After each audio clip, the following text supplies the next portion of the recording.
She closed her bakery late at night and took the dark alley home. 3 men cornered her against the wall. Then headlights cut through the darkness. A mafia boss stepped out, and her attackers fled without a word.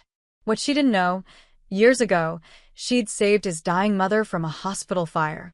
And he'd been protecting her from the shadows ever since. The metal security gate of Sweet Haven Bakery rattled down with a screech that echoed through the empty Chicago street. Lena Foster wiped flour dust from her hands onto her apron, her shoulders aching from 14 hours of kneading dough and decorating birthday cakes. At 28, she'd grown used to the exhaustion. It was the price of owning something that was truly hers. The clock above the corner bodega blinked 11:47 p.m. in sickly green light. She'd missed the last convenient bus again. The next one wouldn't come for another 40 minutes, which meant either waiting under the flickering streetlight with the junkies and rats, or cutting through the alley behind Morelli's old warehouse to catch the express line on Madison Street. Lena chose the alley. She always chose the alley. Her sneakers splashed through a puddle that smelled like motor oil and regret. The brick walls on either side seemed to lean inward, making the passage feel narrower than it actually was. Somewhere behind her, a bottle shattered. She walked faster, her hand instinctively moving to the pepper spray keychain her friend Maya had given her last Christmas. Well, well, well. Look what we got here. 3 shapes detached themselves from the shadows ahead. Lena's heart kicked against her ribs like a trapped animal. She stopped walking, her mind racing through options. Back the way she came, blocked by the fence she'd just passed. Forward, blocked by 3 men who were spreading out across the alleys with like a human net. "Little late to be out alone, sweetheart," the middle one said. He was tall, with a spider-web tattoo creeping up his neck. His smile showed a gold tooth that caught the distant streetlight. Dangerous neighborhood. All kinds of bad people. "I don't want any trouble," Lena said, hating how her voice shook. She took a step backward.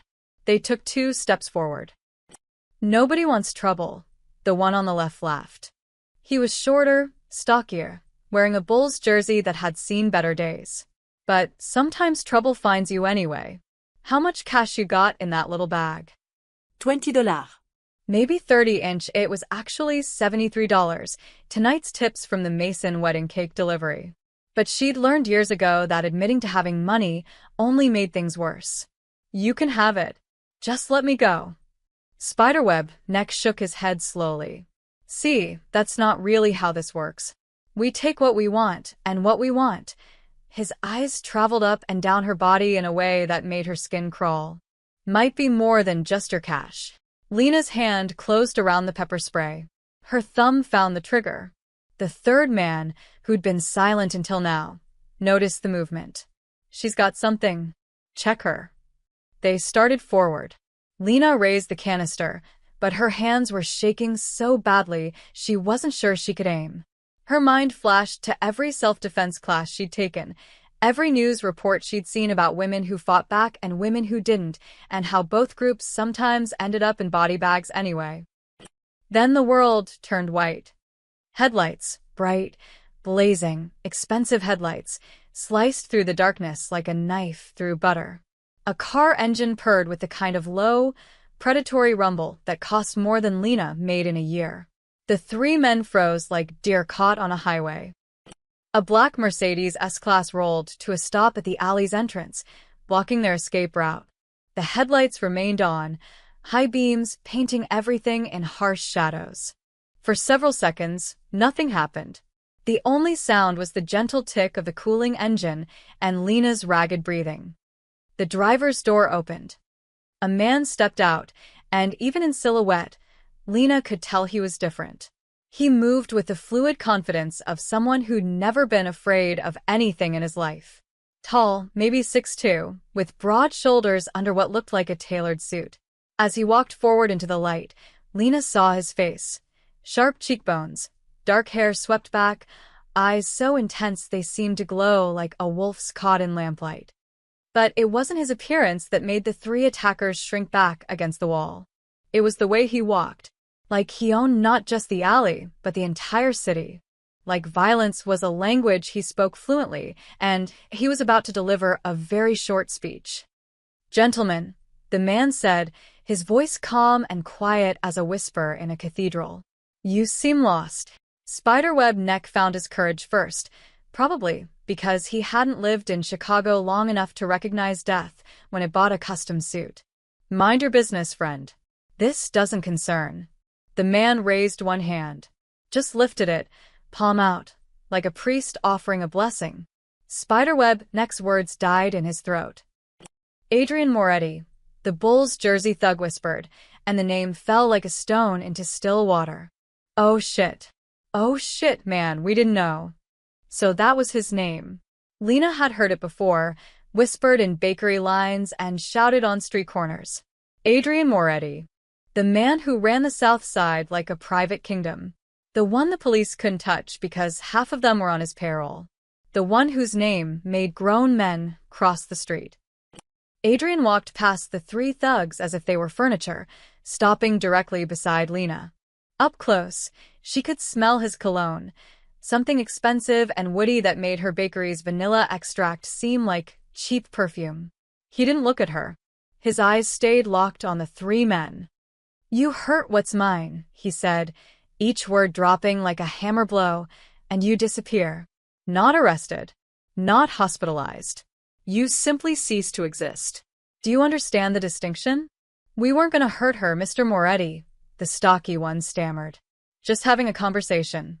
"You surrounded a woman in an alley at midnight." Adrian's tone didn't rise, but somehow became more terrifying in its steadiness. "In my city. On my street. And you expect me to believe your intentions were honorable?" Silence. The kind that presses against your eardrums. "Leave," Adrian said. "If I see your faces again, any of you, anywhere in Chicago, I'll assume you've chosen to test my patience. And my patience, gentlemen, died a long time ago." They ran. Actually ran, stumbling over each other in their haste to escape, disappearing around the corner so fast that Bulls jersey guy left his shoe behind in a puddle. Lena stood frozen, her pepper spray still clutched uselessly in her hand. Adrian finally turned to look at her, and she saw his eyes were gray, the color of storm clouds or gunmetal or ice. "You work for me now," he said, and it wasn't a question or an invitation. It was a statement of fact, like announcing the sky was blue or water was wet. "What?" Lena's voice came out as a croak. I don't even know you." "That's going to change." He pulled a business card from his pocket and pressed it into her palm. His fingers were warm, slightly rough at the tips. "Tomorrow, 9 a.m. That address. Don't be late." "Why would I?" "Because you're owed," he interrupted quietly. "And I pay my debts. Not because you're owned. Because you're owed. There's a difference, Miss Foster, and you'll learn it." He knew her name. He knew her name. Before she could form another question, Adrian returned to his Mercedes, the door closing with a solid thunk of German engineering. The car glided away, leaving Lena alone in the alley with a business card, $73, and the distinct feeling that her ordinary life had just ended. She looked down at the card. Heavy stock, embossed lettering, Moretti Enterprises. Adrian Moretti, CEO. Beneath it, in smaller print, every debt gets paid. Lena didn't sleep. She sat at her tiny kitchen table in the studio apartment above a laundromat, staring at Adrian Moretti's business card like it might suddenly sprout fangs and bite her. The address printed on it was in Gold Coast, the part of Chicago where people wore their wealth like armor and wouldn't be caught dead eating at her bakery. By 6 a.m., she'd convinced herself not to go. By 7 a.m., she'd changed her mind. By 8 a.m., she was standing in the shower, arguing with herself while hot water turned her skin pink. He's saved your life. The least you can do is hear him out. He's a criminal. Everyone knows what he does. He also said you're owed something. What if it's important?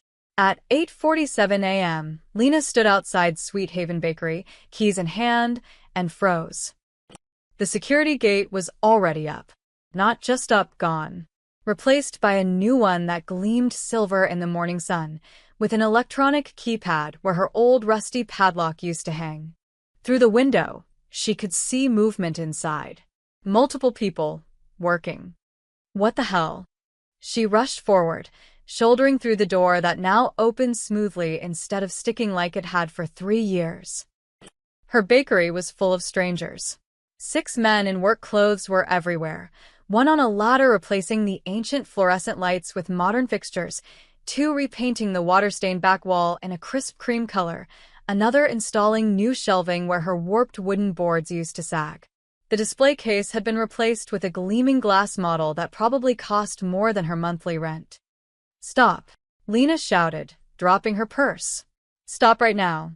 Who are you people?" A man in a charcoal suit appeared from the back room, holding a clipboard. He was older, maybe 60, with silver hair and the kind of calm expression that suggested he'd seen everything twice. "Miss Foster. Good morning. My name is Vincent.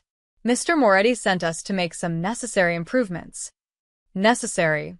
Lena sputtered. "He can't just break into my business and redecorate." "We didn't break in. We had keys." Vincent produced a set identical to hers. "Mr. Moretti owns the building." The words hit like cold water. What? The property deed transferred to Moretti Enterprises 8 months ago. The previous landlord, Mr. Chen, sold his holdings when he retired to Florida. Vincent checked his clipboard.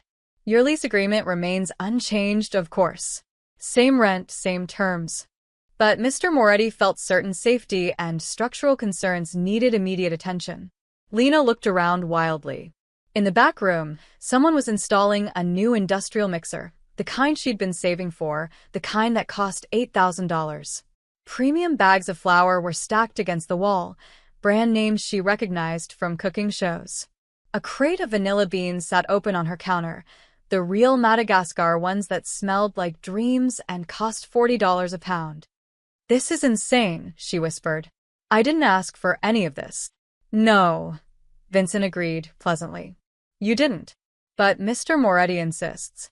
He also insists you meet him at his office. He's waiting."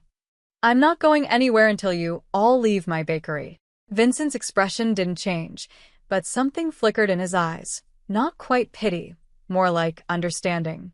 "Miss Foster, these men will continue working whether you're here or not."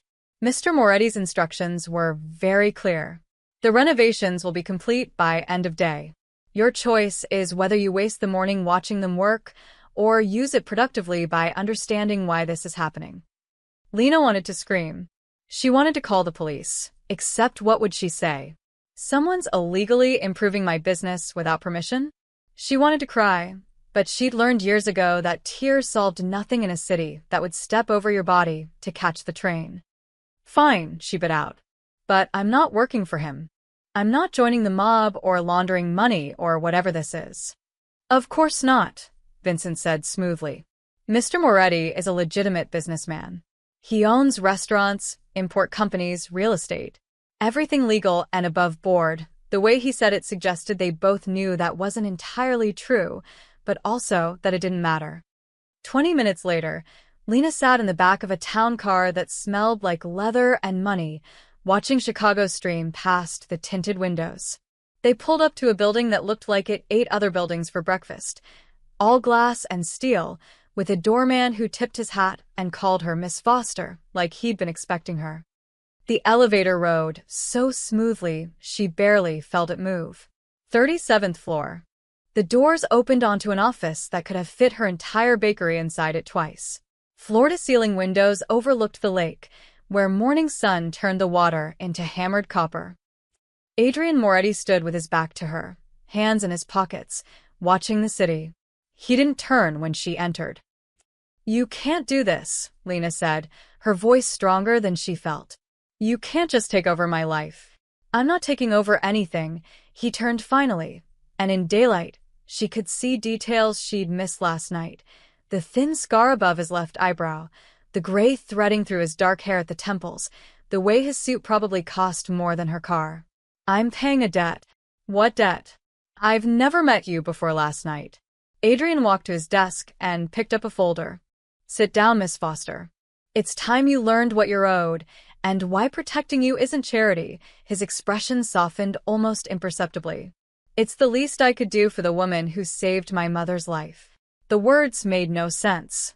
Lena stood frozen, her mind racing through memories, searching for a connection that couldn't possibly exist.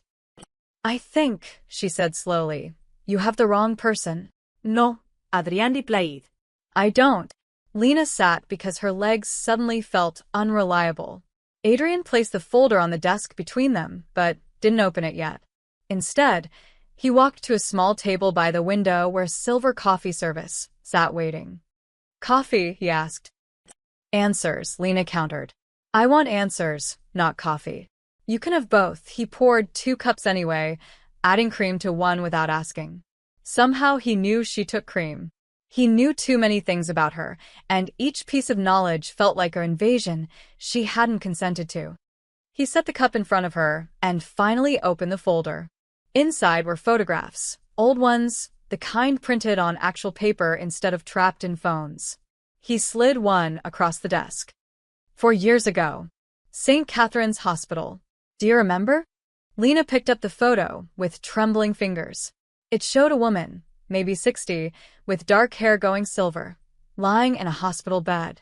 She was unconscious, oxygen tubes in her nose, burns visible on her arms. But it was her face that made Lena's breath catch. She swallowed hard. The fire. The East Wing fire. You remember, it wasn't a question. The memories came flooding back, sharper than she expected. She'd been 24 then, working double shifts at St. Catherine's as a dietary aide to pay for culinary school. It was late, almost midnight, and she'd been delivering meal trays to the night nurse's station when the fire alarm screamed to life. Not a drill. Real smoke, thick and black, pouring from the electrical room like a living thing. Everyone evacuated, Lena heard herself saying, her voice distant. The nurses, the doctors, they were moving patients. But the elevators were shut down, and the East Wing stairs were already blocked. There was a woman. She looked up sharply. Room 412. Adrian's jaw tightened almost imperceptibly. My mother. Isabella Moretti. She'd had surgery that morning. Hip Zeppelin sen. She was still sedated, couldn't walk. The details crystallized in Lena's mind like frost on glass. Everyone was focused on the West Wing, because that's where most patients were. But I delivered her dinner tray earlier, and I remembered. You went back, Adrian finished quietly. While everyone else ran out, you ran in. Lena set down the photo, her hands shaking. The smoke was so thick. I couldn't see anything. I crawled on the floor like they teach you in school, felt my way along the wall. Found her room. She was still in bed, unconscious. She closed her eyes, remembering the weight of the woman against her shoulders, the way her lungs had burned with every breath. I got her to the service stairs on the south side. The ones the maintenance staff use. Dragged her down 3 flights. You dislocated your shoulder, Adrian said, and there was something raw in his voice now. Tore your rotator cuff. You were in physical therapy for 6 months. How do you? But of course he knew. He knew everything. Adrian pulled out another photograph. This one showed Lena herself, younger, thinner, with her arm in a sling, talking to a police officer outside the hospital. She didn't remember anyone taking that picture. The hospital put you on medical leave, Adrian continued. Paid for your initial treatment, but not the physical therapy you needed. You couldn't afford it on your own. Lost your job because you couldn't perform the physical requirements anymore. He looked directly at her. You also lost your tuition money for culinary school because you had to pay medical bills instead. Tears burned behind Lena's eyes.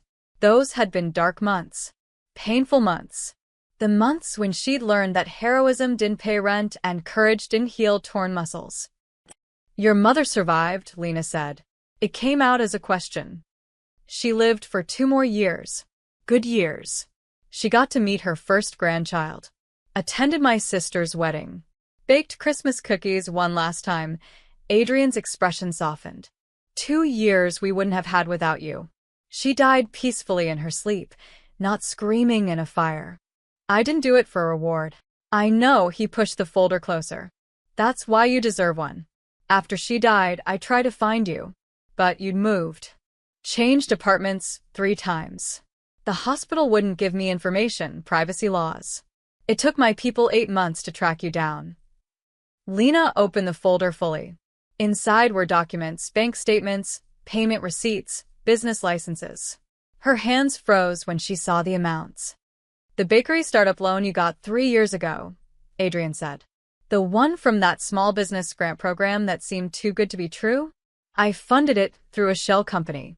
The rent on your apartment, 30% below market rate because your landlord's property taxes mysteriously decreased? I bought the building. The premium flour supplier who gives you wholesale prices normally reserved for restaurants? One of my companies. Lena couldn't finish the sentence.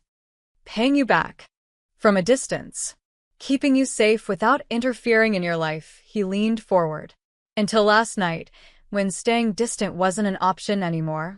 Why didn't you just tell me? Because the kind of gratitude I owed you doesn't come with strings attached. Adrian's gray eyes held hers. And because the moment you knew who I was, you'd become a target. Anyone who wants to hurt me would see you as leverage.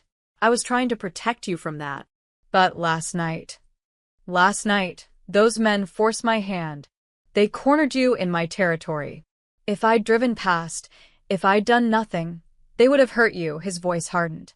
And I would have failed my mother's memory. So now we're here, and you need to understand something, Miss Foster. Lena waited, her heart pounding. Your bakery contract with my restaurants is real. The work is real. But more than that, you're under my protection now, whether you want it or not. Because the people who want me dead just learned you're important to me, he stood, buttoning his suit jacket. And in my world, that knowledge is a death sentence unless I make it very clear what happens to anyone who touches you. Lena spent the rest of that day in a fog. She signed the restaurant contract, a legitimate agreement to supply pastries to 3 high-end establishments Adrian owned downtown. The terms were generous but not suspiciously so. Everything looked legal, professional, normal. Except nothing was normal anymore. She returned to Sweet Haven late afternoon to find the renovations complete. Her bakery looked like something from a magazine spread, gleaming equipment, perfect lighting, new tile floors that didn't crack under her feet. The workers were gone, but Vincent had left a new set of keys on the counter along with a note. The security system is armed. Code is 1018. Your mother's birthday, I believe. Lena crumpled the note, fighting the urge to scream. He knew her mother's birthday. Of course he did. For 3 days, life proceeded with an eerie calm. She baked in her transformed kitchen, delivered orders to Adrian's restaurants, avoided thinking about the fact that her entire existence had been carefully curated by a man she'd met once 4 years ago, without knowing it. On the 4th night, she stayed late perfecting a new recipe, lavender honey scones for a wedding order. The street outside was quiet, the kind of quiet that settles over Chicago neighborhoods after the bars close but before the early commuters wake. She was locking up when she noticed them. 2 men sitting in a gray sedan across the street. They'd been there when she arrived that morning. Same car. Same position. One was smoking, the small orange glow of his cigarette flaring and fading like a heartbeat. Lena's stomach clenched. She pretended not to notice, walking toward the bus stop with forced casualness. Behind her, she heard a car door open. She walked faster. Miss Foster. The voice made her spin around. One of the men stood 5 feet away, middle-aged, with a weather-beaten face and cheap suit that hung wrong on his shoulders. His partner remained by the car, watching. You need to stop, the man said. His voice was flat, emotionless. Stop baking for devils. Excuse me? He held out a folded piece of paper. Lena took it with numb fingers, her other hand already reaching for her phone. The man saw the movement and shook his head. That would be unwise. Read the note. Make the right choice. He returned to the sedan and both men drove away, the engine noise fading into the night. Lena's hands shook as she unfolded the paper. The message was handwritten in neat block letters. Moretti's charity cases don't end well. Ask the others. Stop working for him before you're another headline. Below the words was a symbol, a crown with 3 stars above it, drawn in red ink that looked disturbingly like dried blood. Lena ran the 4 blocks to her apartment and triple-locked the door behind her. She sat on her bed, staring at the note, her mind racing through options. Call the police? And say what? That someone left her a vague, threatening message? Go to Adrian? And confirm she was exactly the kind of liability he'd predicted? At 2 a.m., she made her decision. She took a photo of the note and texted it to the number on Adrian's business card. The response came within 60 seconds. Stay inside. Lock your doors. Someone will be there in 10 minutes. It was actually 8 minutes. The knock was quiet but firm. Lena checked the peephole and saw Vincent, looking unnervingly alert for the middle of the night. May I come in? He asked when she opened the door. Her apartment suddenly felt tiny with him in it. He studied the note without touching it, his expression carefully neutral. Where did you encounter these men? Outside the bakery. They were waiting in a car. Description. She told him everything she could remember. The gray sedan, the cheap suits, the way the smoker had a tattoo on his left hand that might have been a cross or a dagger. Vincent made a phone call, speaking quietly in Italian.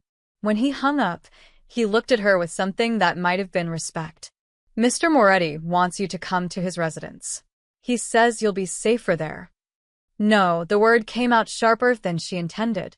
I'm not running to him every time something happens. I've been taking care of myself for a long time. Miss Foster, does he know what this symbol means? She pointed to the crown and stars. Vincent hesitated, which told her everything. Yes. Then tell him to meet me at the bakery tomorrow morning. Early. 6 a.m., she crossed her arms. And tell him to come alone. If this is about me, I deserve to know the truth without an audience of bodyguards. That's not advisable. I don't care what's advisable. I care about what's happening and why. Lena moved toward the door. A clear dismissal. 6 a.m., Vincent. Make sure he's there. After Vincent left, Lena didn't sleep.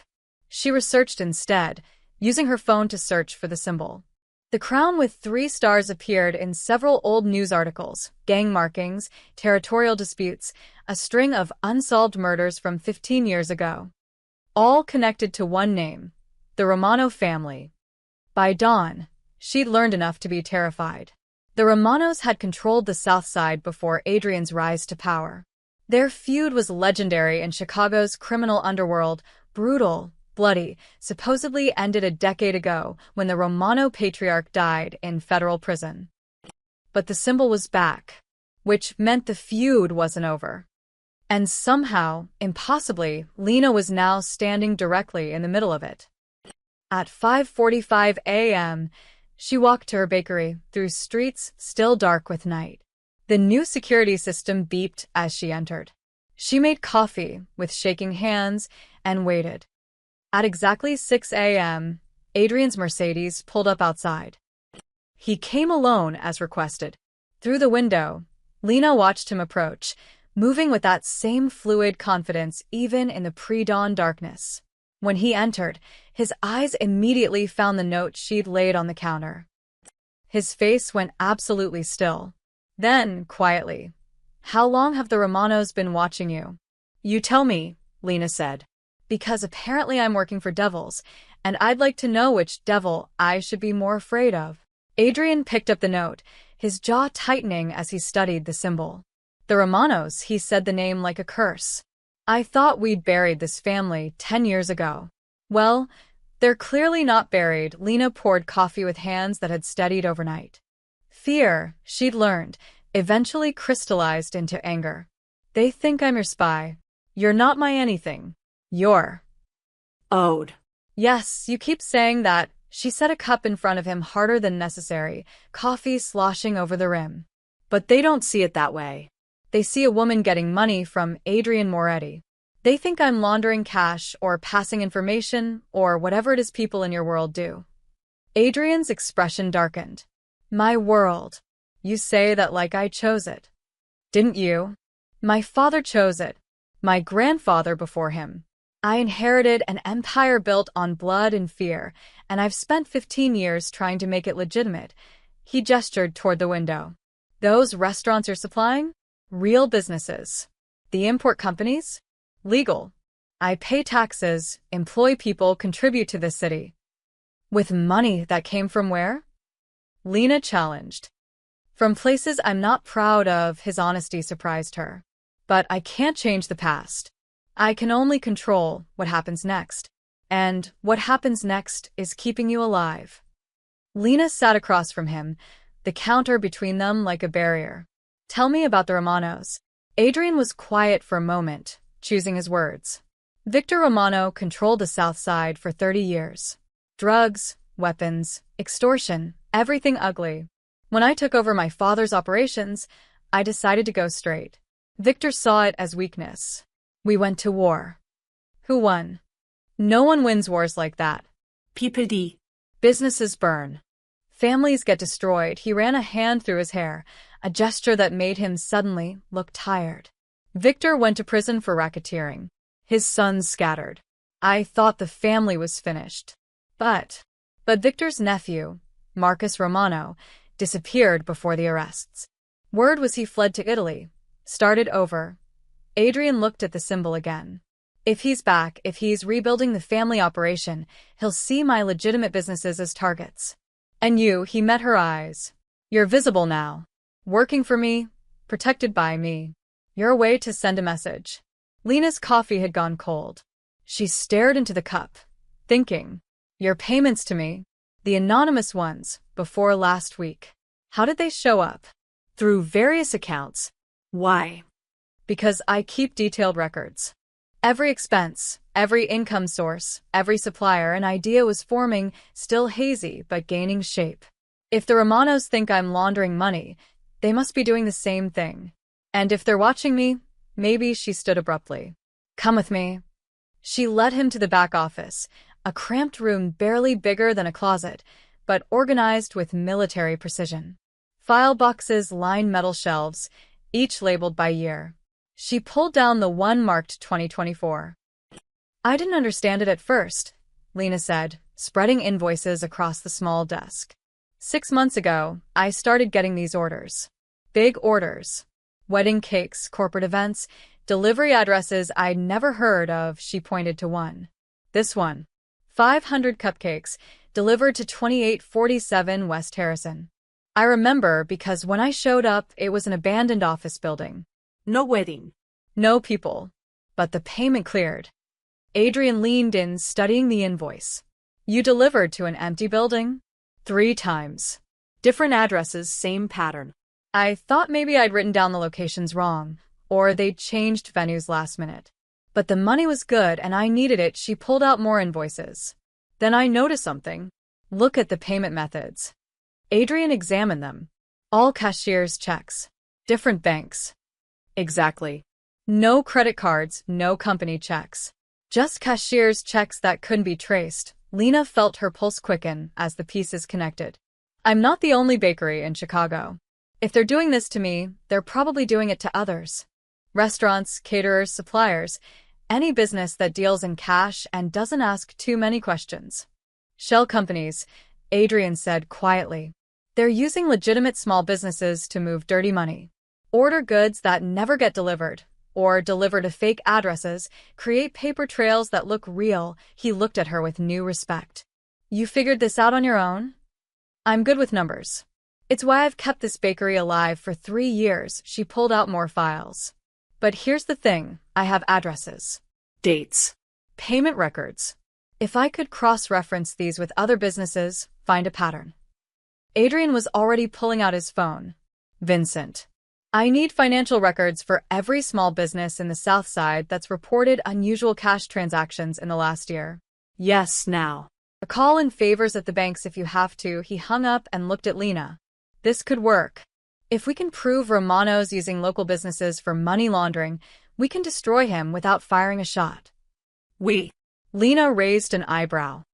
You just declared war on the Romano family by being smart enough to notice their operation.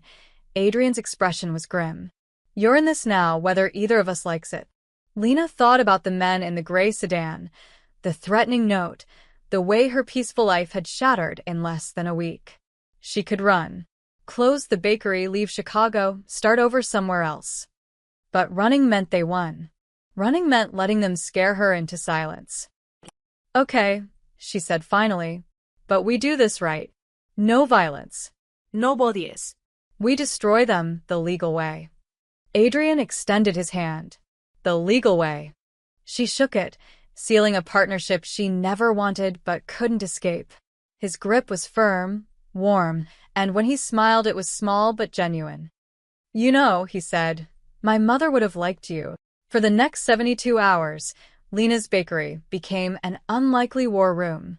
Vincent arrived with boxes of financial documents, bank records, business licenses, tax filings that should have been confidential, but mysteriously appeared on her back office desk. Adrian came and went at odd hours, sometimes in suits, sometimes in jeans and a leather jacket that made him look less like a CEO and more like the dangerous man he probably still was. Lena worked through the numbers with an accountant's precision. She cross-referenced her fake orders against 50 other small businesses, restaurants, catering companies, flower shops, even a funeral home. The pattern emerged like a photograph in developing solution: regular orders, cashiers' check payments, delivery addresses that led nowhere. 17 businesses, she told Adrian on the third night, spreading a hand-drawn map across her counter. All South Side. All showing the same irregularities over the past 8 months. Adrian studied the map, his expression dark. Marcus has been back longer than I thought. He's been rebuilding quietly, using legitimate businesses as cover. There's more. Lena pulled out a spreadsheet she created. The total money moving through these fake orders? Just over $3 million in 8 months. That's not small-time operation. That's organized, patient, smart. Marcus was always the smart one, Adrian muttered. Victor relied on fear and brutality. Marcus used his spreadsheets and shell companies. He looked at her. You're sure about these numbers? I've checked them 4 times. The pattern's clear. Lena hesitated. But having the pattern isn't the same as having proof that would hold up in court. No. But it's enough for what I have in mind. Adrian pulled out his phone, making a call. David? It's more Eddie. I need you to call in that favor with the Tribune. He listened. Yes, the big one. I'm sending over documentation of a money laundering operation. $3 million moved through Southside businesses to fund organized crime. Get your best investigative reporter on it. Another pause. Tomorrow morning's edition. Front page. He hung up and made 3 more calls, one to someone at the IRS, another to a state prosecutor, the last to what sounded like a federal agent. Each conversation was brief, professional, and devastating. By the time he finished, the trap was set. They'll audit every business on this list, Adrian explained. The legitimate owners will be cleared. They didn't know they were being used. But the trail will lead back to Marcus's shell companies. The fake receiving addresses, the dummy corporations, the whole infrastructure. Lena felt a chill run through her. You're exposing him. I'm burying him under legal scrutiny. By noon tomorrow, every law enforcement agency in Illinois will be crawling over the Romano operation. No bullets. Nobody is. Just subpoenas and warrants and accountants. Adrian's smile was sharp. The kind of destruction that sticks. Won't he know it came from you? He'll suspect. But he won't be able to prove it. And more importantly, Adrian's gray eyes met hers. He'll be too busy trying to avoid federal prison to come after you. The morning paper hit with the force of a bomb. The headline screamed, Romano crime family resurrection, millions laundered through innocent small businesses. The article was thorough, devastating, and sourced well enough to avoid lawsuits. By 10 a.m., 2 federal agencies had issued statements about ongoing investigations. By noon, 3 Romano lieutenants had been arrested. Lena watched it unfold on her phone while pretending to work, her hands mechanically kneading dough while her mind raced. Adrian had done exactly what he promised, destroyed his enemy without violence, using information as a weapon sharper than any knife. Around 2 p.m., Vincent appeared at her door. Mr. Moretti asked me to check on you. Make sure no one's bothered you. Ai fine. It's been quiet too quiet, actually. The gray sedan hadn't returned. No more threatening notes. Is it really over? The Romano family's accounts are frozen. Their properties are under investigation. Marcus Romano is likely on a plane to somewhere without extradition treaties. Vincent allowed himself a small smile. You've done what Mr. Moretti's men couldn't do in 10 years of street wars. You made them afraid of something they couldn't shoot or threaten. The law, Lena said quietly. Precisely. The IRS doesn't care how tough you are. Tax fraud doesn't care about your connections. You found a weakness no one else saw, he set an envelope on her counter. Mr. Moretti wanted you to have this. After Vincent left, Lena opened the envelope. Inside was a letter in Adrian's sharp handwriting. Miss Foster, my mother used to say that true strength isn't in how hard you can hit, but in knowing when not to. You taught me that lesson this week.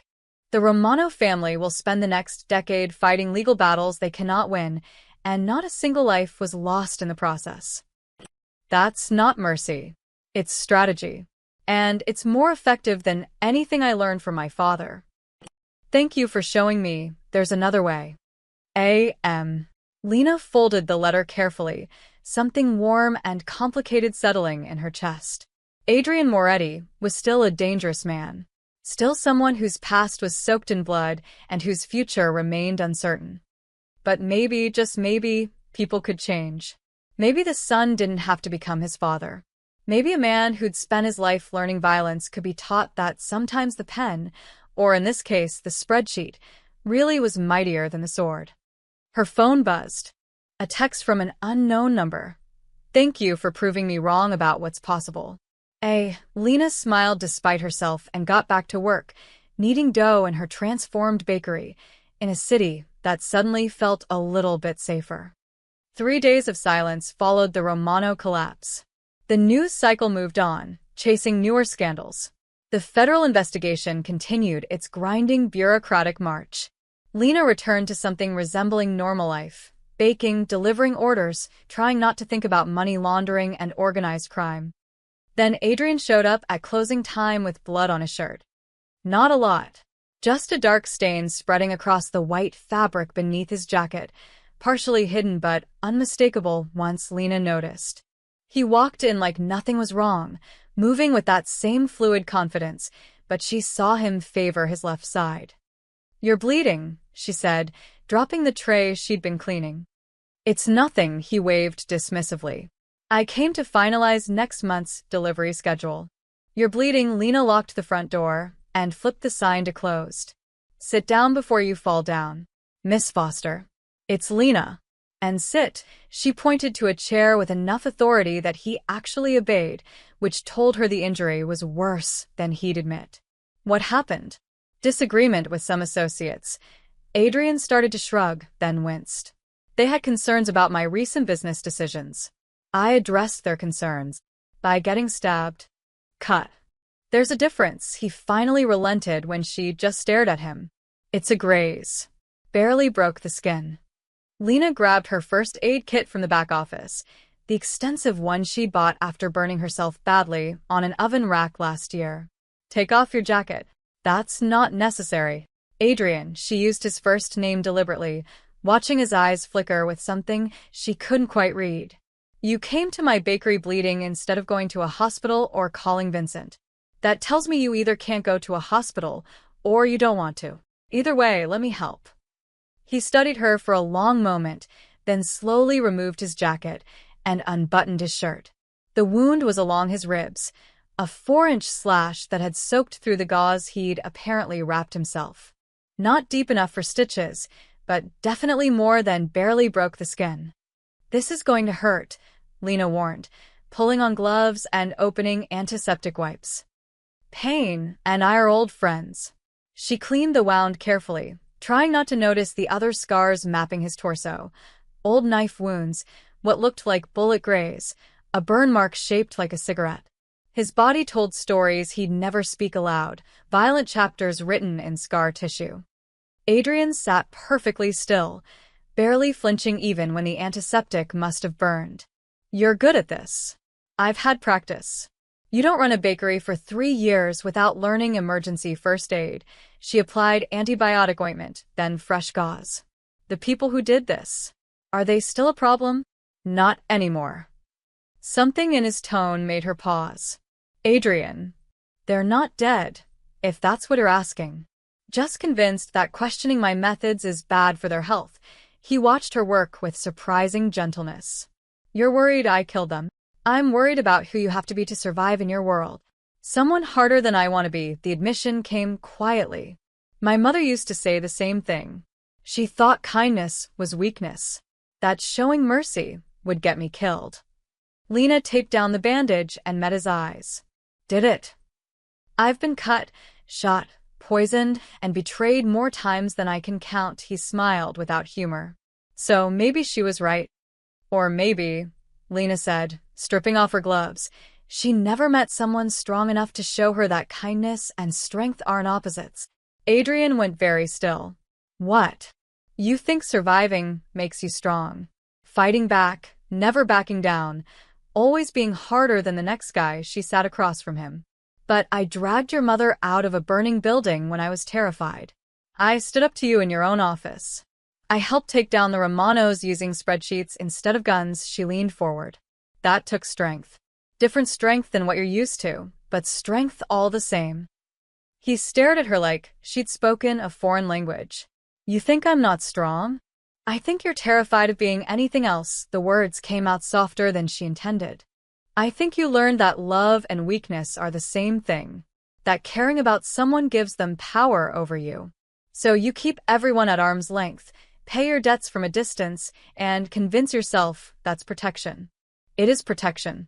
If the Romanos knew how much you, he stopped abruptly. How much I what? Lena's heart beat faster. Adrian looked away, toward the darkened windows. How much you matter. They'd use that against me. Against you. So, you isolate yourself. Never let anyone close. Never let anyone see the man under the armor. She reached out carefully, touching the back of his hand. He didn't pull away. That's not protection, Adrian. That's prison. Better a prison I control than vulnerability I don't. Is it? She squeezed his hand gently. Because from where I'm sitting, you just walked into my bakery bleeding instead of going to your estate full of guards and doctors. You came here to me. That doesn't sound like someone who thinks kindness is weakness. Adrian turned his hand over, his palm meeting hers. His fingers were warm, slightly rough, and they trembled almost imperceptibly. My mother never understood, he said finally. She survived by being hard, unbreakable. When my father died, she became even harder. Told me that's what leaders do. We break others before they break us. What do you think? He laughed quietly, the sound almost painful. I think maybe she was wrong. I think maybe the strongest thing I've ever done was let a stubborn baker with a first aid kit see me bleed. Lena smiled despite the heaviness of the moment. Is that your way of saying thank you? It's my way of saying. He looked at their joined hands, then back at her face. I don't know. I'm not good at this. At what? At being something other than what I was raised to be. Then maybe, Lena said gently, it's time to learn. The fire started at 3:47 a.m. Lena woke to sirens and the acrid smell of smoke seeping through her apartment window. She stumbled to the glass, still half asleep, and saw orange flames licking up from behind the building. Her building. The bakery. No, no, no, no. She threw on clothes and ran barefoot down the stairs, her heart hammering against her ribs.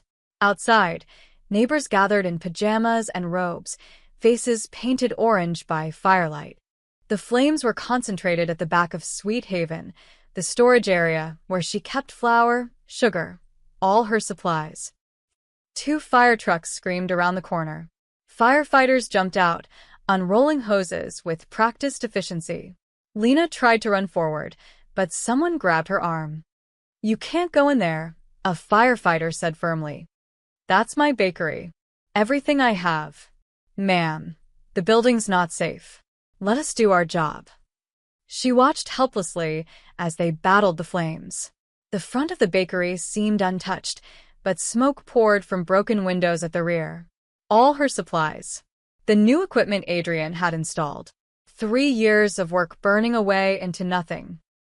Then she saw something that made her blood run cold. The back storage door, the one that should have been locked from the inside, was standing open. And in the doorway, barely visible through the smoke, was a figure. Someone was still inside. "Someone's in there," Lena screamed, pointing. "There's someone," the firefighters shouted, redirecting their efforts. But before they could reach the door, the figure moved. Not stumbling or falling, but walking deliberately toward the flames, as if trapped or disoriented. Lena's mind flashed to 4 years ago. Different building, same situation. Her body moved before her brain could stop it, ducking under the firefighter's arm and sprinting toward the open door. "Ma'am, stop." She heard them shouting behind her, but she was already at the threshold. Smoke hit her like a wall, thick and choking.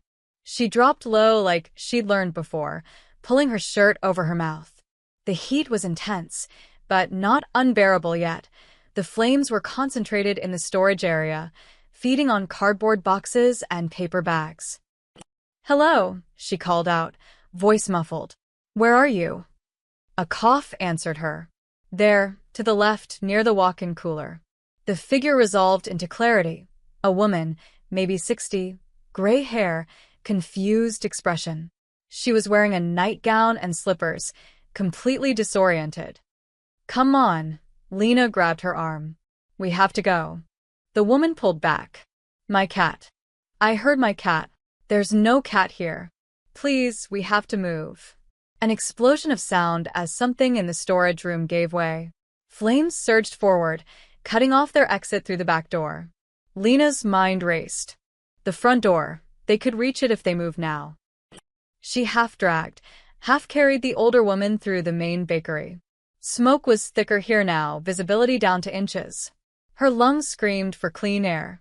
The woman stumbled, nearly falling. Then strong hands grabbed them both.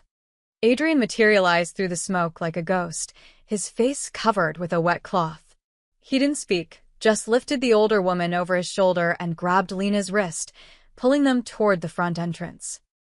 They burst through the door as firefighters rushed in behind them. Cool night air hit Lena's face, and she collapsed onto the sidewalk, coughing violently. Adrian set the woman down gently, already checking her for injuries. "What the hell were you thinking?" he demanded, turning to Lena. His voice was rough with smoke and fury. "You could have died." She was inside. Lena gasped between coughs. "I couldn't just." She wandered in from the senior home next door. A firefighter interrupted, kneeling beside the confused woman. "Mrs. Chun has dementia. She does this sometimes," he looked at Lena. "You saved her life, but that was incredibly reckless." Adrian pulled Lena to her feet, his hands gripping her shoulders. "Don't ever do that again. You did the same thing." "That's different." How? "How is it different?"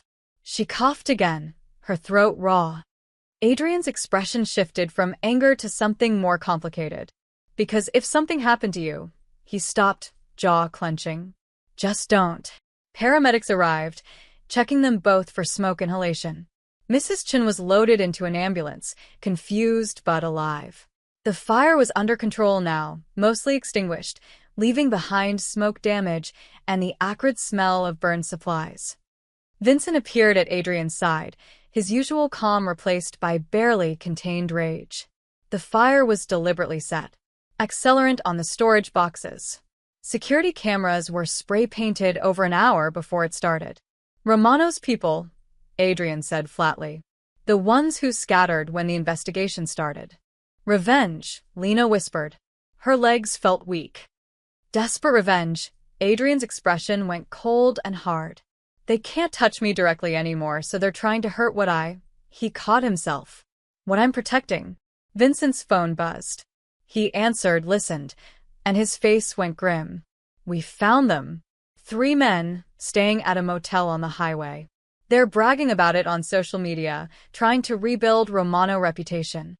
Adrian started toward his car, his intentions clear. Lena grabbed his arm. No. He turned to her, eyes blazing. They tried to kill you, and Mrs. Chen, and you. And they failed, she held his gaze, refusing to let go. You said you were done cleaning your hands with fire. You said there was another way. That was before. Before what? Before they proved they're desperate and stupid? She stepped closer.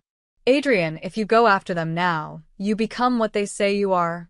Everything we did with the legal approach, all of it means nothing.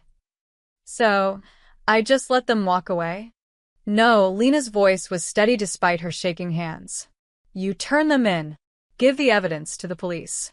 Let them face arson charges, attempted murder charges. Let the system you're trying to become part of actually work. Adrian stared at her for a long moment. Vincent waited, silent. The sirens continued their wailing backdrop. Finally, Adrian turned to Vincent. Call Detective Morrison. Tell him we have information about the fire. Give him everything.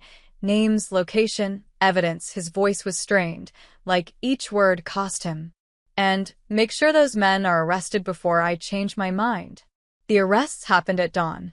3 men, all with Romano family connections, taken into custody at a highway motel with enough evidence to guarantee serious prison time. Detective Morrison himself called Adrian to confirm it, and word spread through the neighborhood by breakfast. Lena stood outside Sweet Haven at sunrise, staring at the damage. The back storage area was destroyed, blackened walls, collapsed shelving, everything reduced to charred debris.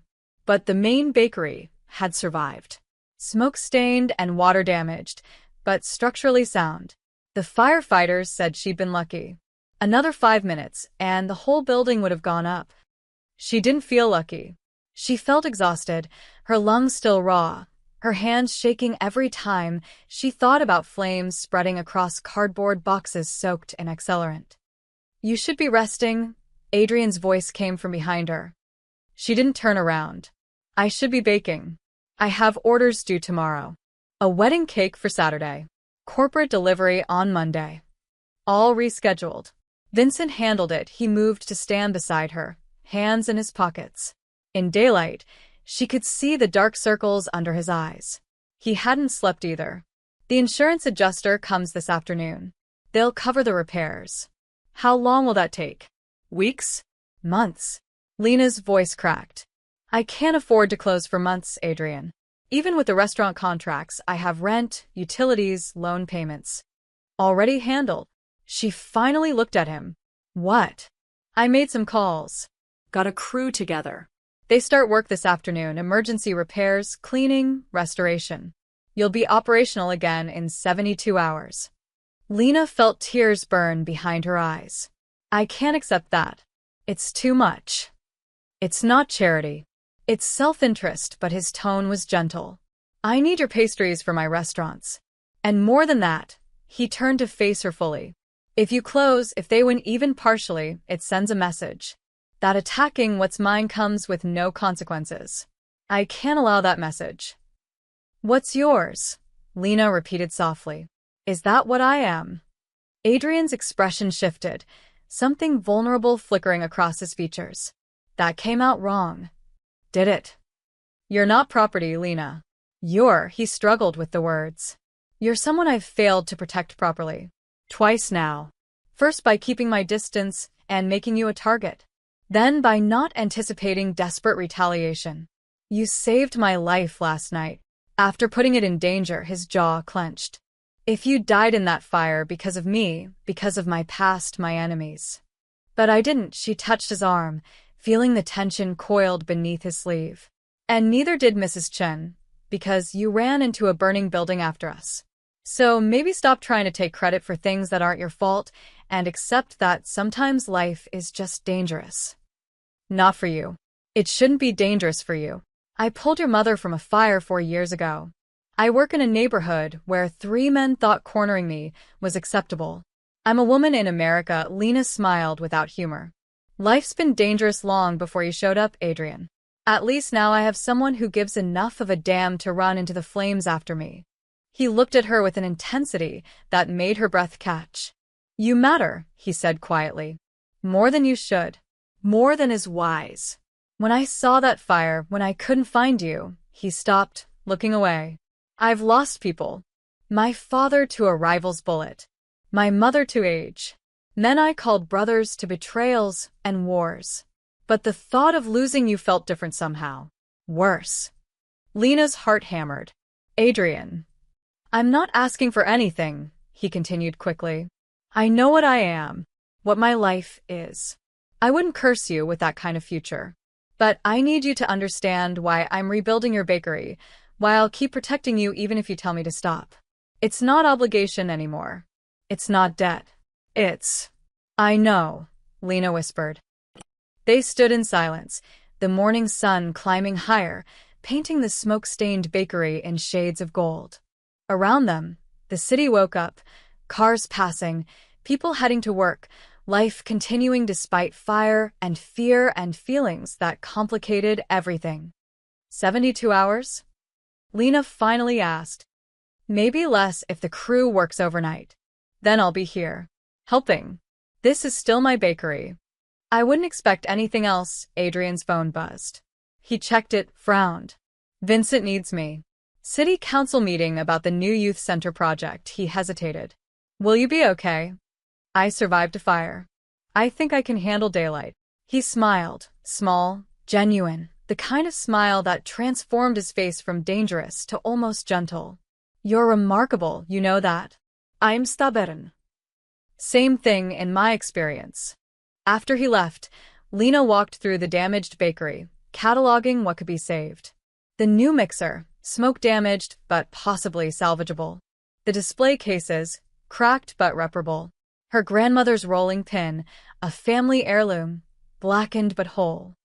By noon, Adrian's crew arrived, not thugs or criminals, but actual contractors with permits and equipment.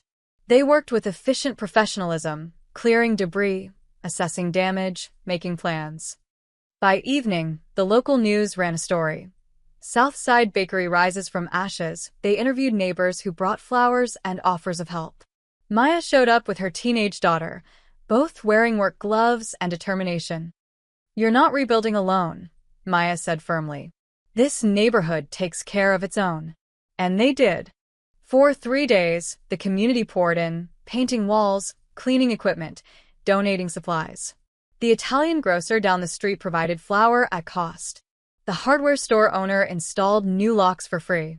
Even Mrs. Chun, recovered from her smoke inhalation, brought homemade cookies with a note, "For the angel who saved me." On the third evening, as promised, Sweet Haven Bakery reopened. A line stretched around the block, not because people were hungry, but because they wanted to show support. To prove that fear and fire couldn't destroy what kindness built. Lena stood behind her counter, overwhelmed and grateful, watching her neighborhood celebrate survival. And in the back corner, trying to be inconspicuous, Adrian Moretti bought a simple croissant and smiled like he'd won something far more valuable than any war. The grand reopening success carried Sweet Haven through the following weeks. Business boomed, partly from publicity, partly from genuine community support. Lena worked longer hours than ever, but they felt different now. Purposeful, like she was building something that mattered beyond profit margins. Adrian visited less frequently, though Vincent stopped by almost daily to check security and ensure orders reached the restaurants. Lena told herself she wasn't disappointed by Adrian's absence. Told herself the flutter of excitement when his Mercedes occasionally appeared was just gratitude, nothing more. She was lying to herself, and she knew it. 3 weeks after the fire, Vincent arrived with an unusual request. Mr. Moretti would like you to join him for dinner. Tonight, if you're available. Lena's hands stilled on the dough she was kneading. Dinner? At his estate. 7 o'clock. He said to tell you it's not business. It's... Vincent paused, choosing words carefully. Personal. Her pulse quickened. Personal how? That's between you and Mr. Moretti. I'm simply the messenger. But Vincent's expression held something that might have been approval. A car will pick you up at 6:30. Lena spent the afternoon in a state of nervous confusion. She had nothing appropriate to wear to a mafia boss's estate. Everything in her closet screamed, struggling small business owner, not dinner guest of Chicago's most powerful crime, former crime figure. She settled on a simple navy dress Maya had convinced her to buy last year, paired with the only heels she owned that didn't hurt after 10 minutes. At 6:30 sharp, a town car arrived. The driver was polite, professional, and silent during the 30-minute drive north. Adrian's estate sat behind iron gates in a neighborhood where houses were called properties and had actual names. The gates opened smoothly, revealing a sprawling Victorian mansion that looked like it belonged in a history book, all stone and stained glass and architecture that predated her great-grandparents. Adrian met her at the door himself, no butler or servant in sight. He traded his usual suit for dark slacks and a gray sweater that made his eyes look like silver. He seemed nervous, which was oddly comforting. "Thank you for coming," he said. "I wasn't sure you would." Vincent didn't really phrase it as optional. It was absolutely optional. "I'll have a word with him." Adrian gestured inside. "Please." The interior was surprisingly warm, not the cold museum she'd expected, but lived-in spaces with comfortable furniture and family photos on the walls. He led her through to a dining room where a table was set for two, candles already lit, food waiting under silver covers. "You cooked?" Lena asked, surprised. God, no. "I'd poison us both." He pulled out her chair. "My housekeeper, Rosa, prepared everything before leaving for the evening. I wanted privacy for this conversation." They sat. Adrian uncovered the dishes: chicken marsala, roasted vegetables, fresh bread that smelled heavenly. They ate in comfortable silence for a few minutes before Lena couldn't contain her curiosity any longer. "Why am I here, Adrian?" He set down his fork carefully. "Because you deserve the full truth. About your father." Lena's breath caught. "My father?" "Thomas Foster. He worked for my father's organization 26 years ago. Mechanic at one of the garages we owned, the legitimate side of the business." Adrian's expression was serious. "You never knew that, did you?" "My father died when I was 3. Quel accident? My mother said he worked at various auto shops, but she never talked about the details." Lena's mind raced. "He worked for your family for 5 years. He was good at his job. Honest. Reliable." Adrian paused. "When I was 17, my father started using the garages for other purposes. Stripping stolen cars, hiding vehicles used in crimes. He pressured the mechanics to participate or look the other way." Lena's stomach nodded. "And my father?" "Refused. Told my father that he had a wife and daughter, that he wouldn't risk prison and leave his family without support." Adrian's voice carried something like admiration. "Most men would have just gone along out of fear. Your father stood his ground." "What happened?" "My father let him go." No retaliation, no threats. "He respected the decision, even if he didn't like it." Adrian met her eyes. 2 weeks later, your father died in that car accident. Brake failure on a steep hill. The implication hung in the air. Lena felt cold. "Did your father?" "No." Adrian's response was immediate and firm. "I've spent years investigating that accident, accessing police reports, mechanical analyses. It was genuine brake failure. Old vehicle, deferred maintenance. Just tragic coincidence." He leaned forward. "But here's what matters. When your father died, my father blamed himself anyway. He felt like he'd forced an honest man out of steady employment, and that economic pressure led to your father driving an unsafe vehicle. I don't understand what this has to do with why I've been protecting you." Adrian pulled an envelope from his pocket. "After your father's funeral, my father set up a trust. Money was supposed to go to your mother, help with your expenses. But she disappeared, moved out of state, changed addresses frequently. By the time I took over the organization, I'd lost track of you both." He slid the envelope across the table. "Your mother died 6 years ago. You moved back to Chicago 5 years ago.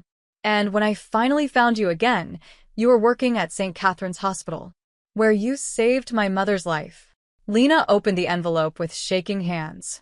Inside were documents, old trust papers, bank statements, a letter in unfamiliar handwriting. "That's my father's letter," Adrian explained. Written 3 days before he died. He never sent it because he couldn't find your mother, but he wrote it anyway, his voice softened. Read it. Lena unfolded the yellowed paper. Mrs. Foster, your husband was one of the few honest men I've known. His integrity cost him his job, and I will carry that regret to my grave. This trust is inadequate compensation for your loss, but please accept it as acknowledgement that good men deserve better than the world gave Thomas Foster. My hope is that his daughter grows up knowing her father chose honor over ease. That's a legacy worth more than any amount of money. Dominic Moretti. Tears blurred Lena's vision. I never knew any of this. Neither did I, until after my father died, and I found his personal papers. By then, I was trying to go legitimate, distance myself from the old ways. Adrian's expression was raw with honesty. Finding you again, learning you'd saved my mother, it felt like the universe giving me a chance to repay a debt that crossed generations, to honor both my father's regret and your father's integrity. So, everything you've done started as obligation, became something more. He reached across the table, his hand stopping just short of touching hers. Your father refused to compromise his principles even when it cost him everything. You ran into a burning building to save a stranger. You stood up to me when most people are too afraid to make eye contact. You taught me that strength and kindness aren't opposites. Lena wiped her eyes. My father would have liked you, I think, the you that you're becoming.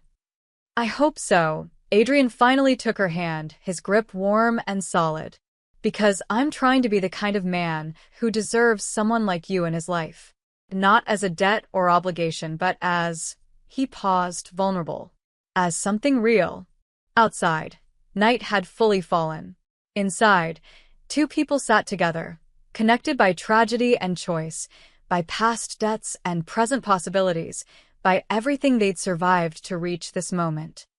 I'd like that, Lena said softly. Something real.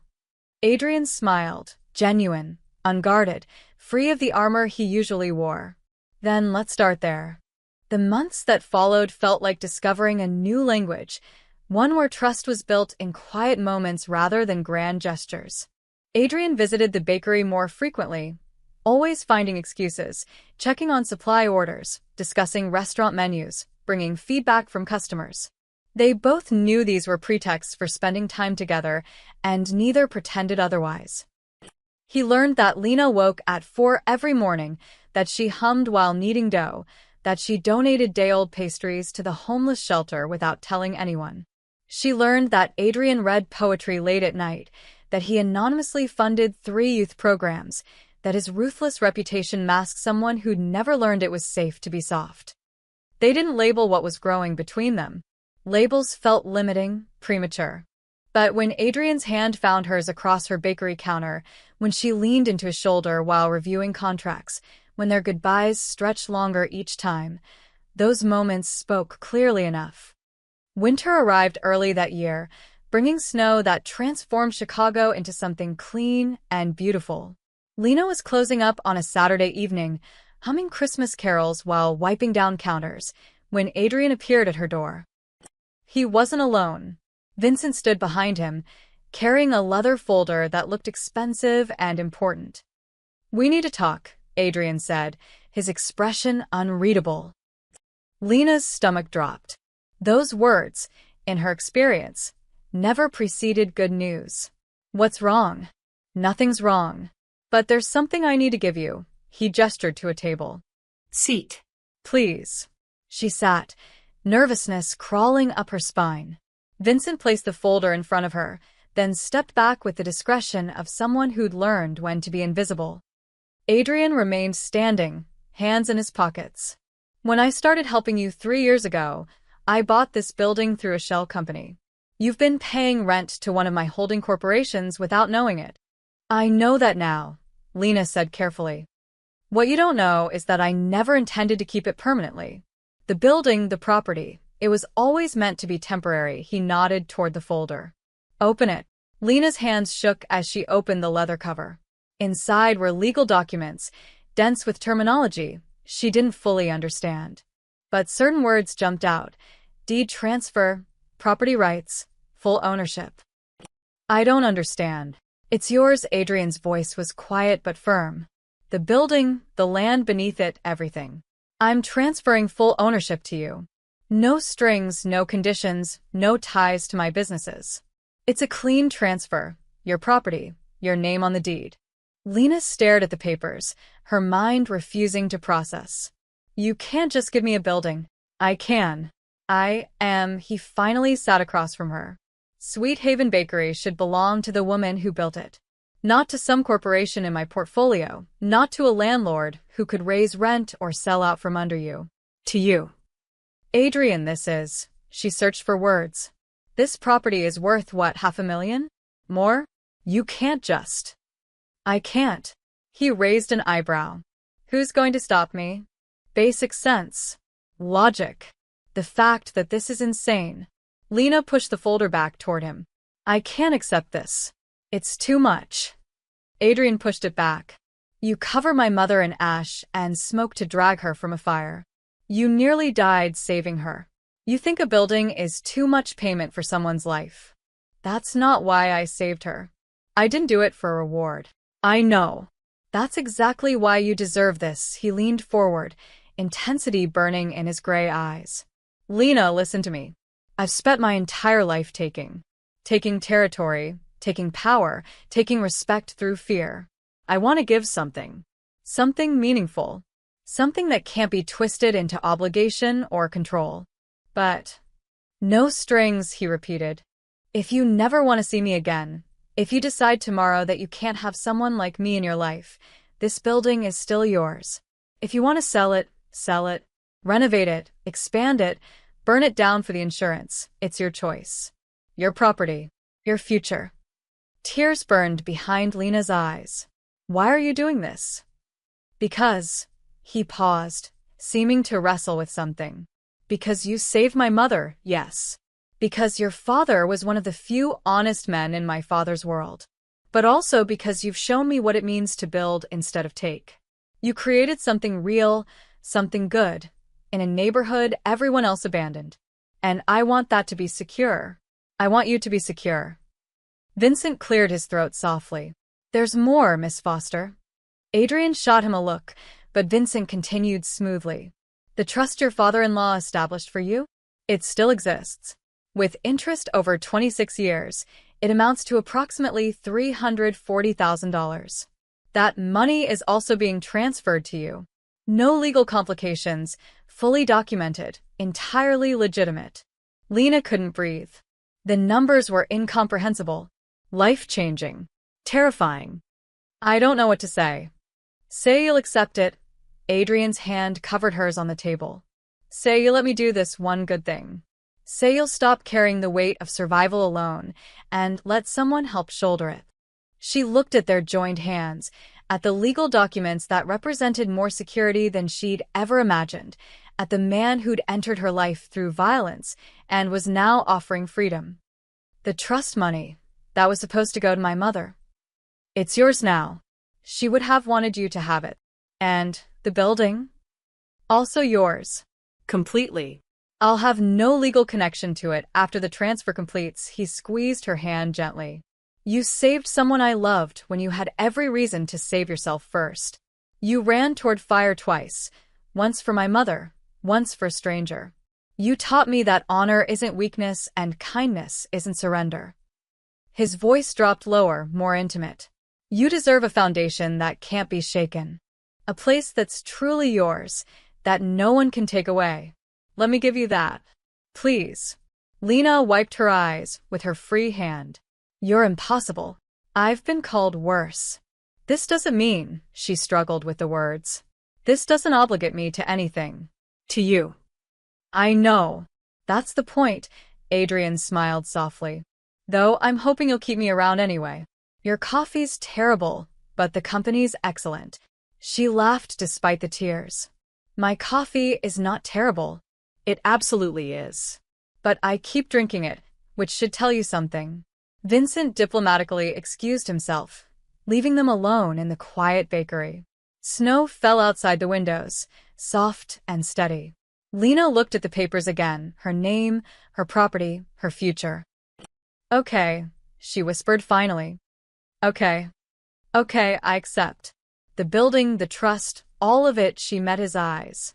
But, Adrian, this doesn't make us even. You don't owe me anything anymore. Good.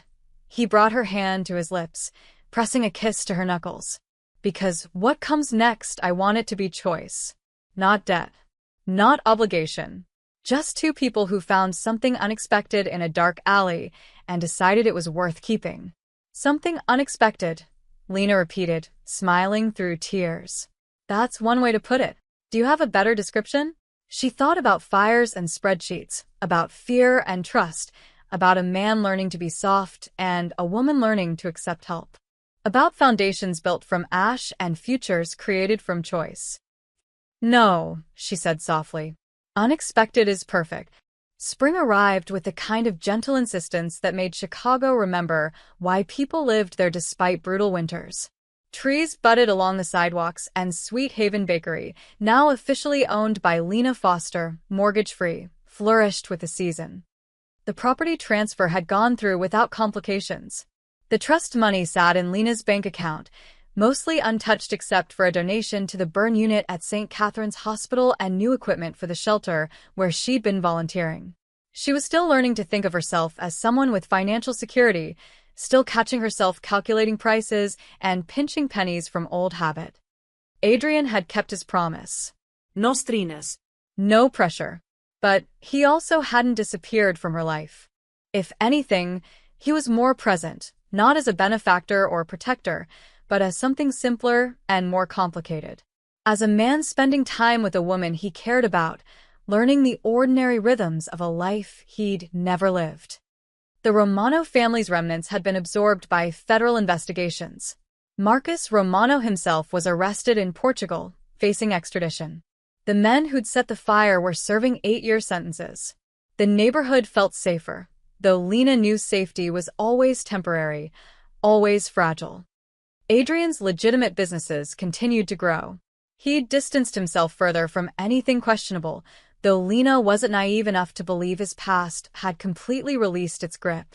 Some stains didn't wash out. Some reputations followed you like shadows. But he was trying. That mattered more than she'd expected. It was a Thursday evening in late April when Adrian showed up at closing time without warning. The sun was setting, painting the bakery windows in shades of amber and rose. Lena was boxing up the last pastries for the shelter when he walked in, and something about his expression made her pause. What's wrong? Nothing's wrong, but he seemed uncertain, which was unusual. I wanted to ask you something. Lena set down the pastry box. That sounds ominous. It's not. It's just. He ran a hand through his hair, a gesture she'd learned meant he was uncomfortable. I'm going away for a while. Her heart sank. How long? A month, maybe 6 weeks. There's a business opportunity in Italy. Completely legitimate. I'm meeting with wine distributors, restaurant suppliers. Vincent verified everything. He pulled out his phone, showing her itineraries and contracts as if he needed to prove his intentions. But it means being overseas for an extended period. Okay, Lena kept her voice steady, though disappointment settled heavy in her chest. That's good for your business. Come with me. The words hung in the air between them. Lena stared at him, certain she'd misheard. What? Come to Italy. Not for business, for you. For us. Adrian stepped closer. See Tuscany and Rome. Eat real Italian food. Take a month away from 4 a.m. wake-ups and flour dust. Let someone take care of you for once. Adrian, I can't just leave the bakery for a month. Maya's been running her own catering business for 10 years. She could manage Sweet Haven with her eyes closed, and she's already offered. He smiled slightly. I may have mentioned I was going to ask you. You planned this. I hoped for this. There's a difference. He took her hands in his. Lena, we've spent 6 months building something. Something real and important and terrifying for someone like me. But it's all been here in your world, surrounded by your work and responsibilities. I want to show you mine. Not the business, not Chicago, but the parts of my life that aren't about territory or reputation. The parts I'm still learning to let exist. Lena's mind raced through 1,000 objections. The bakery, the customers, the fear of what it meant to say yes to something this big. But underneath the fear was something else. The memory of running into fires, of taking risks, of choosing courage over safety. 1 month, she said finally. Maybe 6 weeks. 1 month, she repeated firmly. And I'm paying for my half of everything. Adrian laughed. You're impossible. You've mentioned that before. Have dinner with me tonight. Here, he gestured to the empty bakery. No restaurants, no fancy places. Just us, your terrible coffee, and whatever pastries didn't sell. My coffee is not, she stopped, seeing his grin. You're deliberately provoking me. Is it working? Instead of answering, Lena grabbed 2-day-old croissants and the French press she'd started keeping in back. They sat at the same table where she'd once cleaned his wounds, where they'd plotted the Romano's downfall, where so many small moments had accumulated into something neither of them had names for yet. My mother used to love these, Adrian said, tearing off a piece of croissant. She'd buy them every Sunday from a bakery in Little Italy. Not as good as yours, but close. Tell me about her. The real her, not just the woman I saved. So he did. He told her about a woman who loved opera and made terrible jokes, who'd stayed with his father despite everything, who'd tried to prepare her son for a brutal world while secretly hoping he'd find a way out of it. She would have liked you, Adrian said eventually. Not because you saved her life, but because you would have argued with her, challenged her. She respected people who didn't back down. I get the feeling I inherited that from my father. Probably. He reached across the table, brushing flour from her cheek with his thumb. The gesture was tender, intimate. Thank you. For what? For not giving up on me. For seeing something worth saving under all the armor and anger. His voice dropped lower. For teaching me that being loved doesn't mean being weak. Lena's breath caught. It was the first time either of them had used that word, let it exist in the open air between them. Adrian. You don't have to say it back. I just needed you to know. He stood, pulling her up with him. Come to Italy with me. Let me show you what it means to rest. To trust someone else to keep things standing while you just exist. She thought about her father, who'd chosen integrity over security. About Adrian's mother, who'd survived fire because a stranger chose courage. About every moment that had led to this one. The alley, the flames, the spreadsheets, the quiet rebuilding of two people who'd learned how to be something other than survivors. Okay, she whispered. Yes. 1 month in Italy. He kissed her then, slow and sweet and tasting like croissants and coffee and promises neither of them knew how to make yet, but were learning. Weeks later, as dusk settled over Chicago one last time before their flight, Adrian stopped by the bakery. Lena was doing final inventory checks, making lists for Maya, triple-checking everything because letting go was still hard. He bought the last pastry of the day, a simple butter cookie, the kind his mother had loved.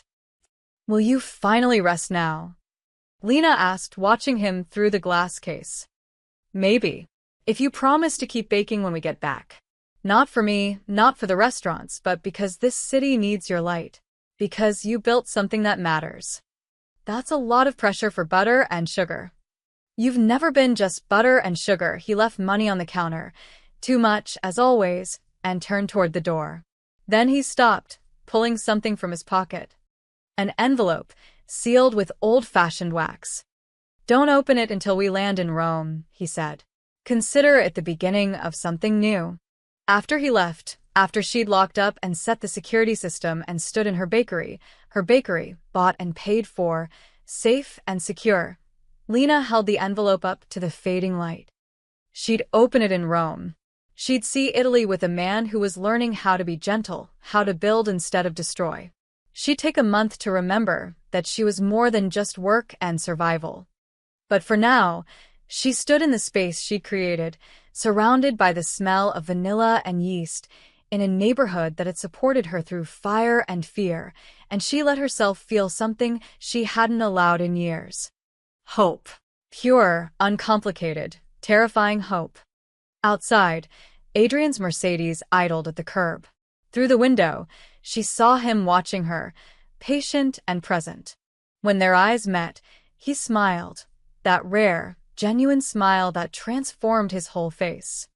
She grabbed her coat and locked the door behind her, leaving Sweet Haven safe for tomorrow while she stepped into today. Into possibility. Into whatever came next. The envelope in her pocket was light as air, heavy as promise. She'd read it in Rome, in another country, in another version of her life. But she already knew what it would say, could feel the words taking shape. You saved my family once. Tonight, I return the favor. Tomorrow, we save each other. A. As the car pulled away from the curb, Lena looked back at her bakery one last time. The lights were off, but somehow it glowed anyway, warm and alive and waiting. Just like her future. Just like love that built itself from ashes, one careful choice at a time, until it became strong enough to last. The end.